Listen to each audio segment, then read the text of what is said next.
لو ناوية تتخانقي مع جوزك عشان خاطر لبس العيد يبقى الفيديو دوت ليكي، وبالله عليكي تكملي الفيديو للآخر. بعد اللي أنا شفته امبارح وبعد الأسعار اللي أنا سألت عليها امبارح، أنا عايزاكي تحسبيها معايا واحدة واحدة. معاكي إن أنتي مش عايزة تكسري بخاطر عيالك وعايزة تجيبي لهم اللي هم نفسهم فيه، ومعاكي إن العيال برضو بتبص لبعضها، اللي لابسة لبس جديد من اللي لابسة لبس قديم. معاكي في كل دوت.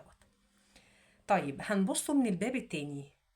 جوزك دلوقتي بالاسعار اللي انا سألت عليها امبارح، لو انت معاكي عيلين 3 4، تمام، على حسب انت معاكي عيال ايه. لو انت جيتي حسبتيها، وطبعا انت سألتي على الاسعار بره، هتلاقي كل واحد عايز مبلغ. يعني لما تكون تيشيرت من فوق، بلوزة بناتي او حاجة صبياني مش هتفرق، معدية ال 500 جنيه ومعدية ال 400 جنيه. البنطلون او الجيبه او سواء انت هتجيبي معدي برضو، غير هتجيبي طرحه بنتك بشعرها، هتجيبي توك. يعني الواحده هتصرف 1000 جنيه، تمام. معاه بقى 3 4 5، هيجيب منين؟ 5000 6000 4000 ايا كان انت معاكي عيال كام، جوزك هيجيب منين؟ لو جيتي انت حسبتيها مع نفسك هتلاقي حرام.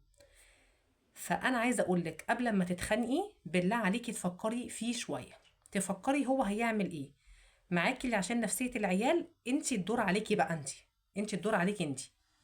معلش يا حبيبتي، ان شاء الله العيد الجاي اجيب لك ان شاء الله. لا ده انت لبسك كان جميل، يعني لبسك جميل بتاع السنه اللي فاتت، هغسلهولك وهظبطهولك والدنيا كلها تبقى تمام، وهفسحك فسحه حلوه. الكلام عليكي انت. بلاش نقعد نعيط ونندب قدام العيال. يا حظكوا يا بختكوا انتوا مش شبه العيال. بلاش يا امهات. عارفة ان في امهات يتشالوا على الراس من فوق، وعارفة ان في امهات هي اللي بتقول لجوازهم بلاش تجيبوا وكتر الف خيركم. عارفة كل دوت، لان انا واحدة منكم. والله العظيم انا واحدة منكم. والسنة دي انا ما هشتري لبس، لان اللبس بره غالي جدا جدا، والله شكله وحش. والله الاسعار بره غاليه جدا، واللبس بتاع السنه اللي فاتت اصلا، فالحاجه شكلها وحش. ليه نضيع فلوس بقى على حاجه شكلها وحش وعلى اسعار غاليه جدا؟ غاليه جدا. والله جوزك مقتدر ومعاكي، انزلي وهاتي ومفيش اي مشكله. جوزك معهوش، بلاش تضغطيه بالله عليكي. بلاش انت لازم تجيب يا بختنا يا الحاجات اللي بتحصل ديت، عشان في ستات كتير بتعمل كده. انت لازمتك ايه؟ انت لازم تجيب لنا انت. الراجل هيعمل ايه ولا ايه ولا ايه؟ اذا كان بيدفع ايجار، اذا كان بيدفع غاز، اذا كان اي حاجه بيدفعها، تمام. يبقى احنا قبل ما ننكد نقعد كده مع نفسنا ونحسبها ونقوله احنا محتاجين فلوس 1 2 3، وهو هل هو قبضه او هل هو عيشته هتكفي اللي انا عايزاه؟ ما كفتش هونوا على بعضكم. ومش لبس العيد هو اللي هيخلي فيه عيد، لا والله. مش باللبس، اهم حاجة نفسية العيل ونفسيتك انتي تكون مرتاح.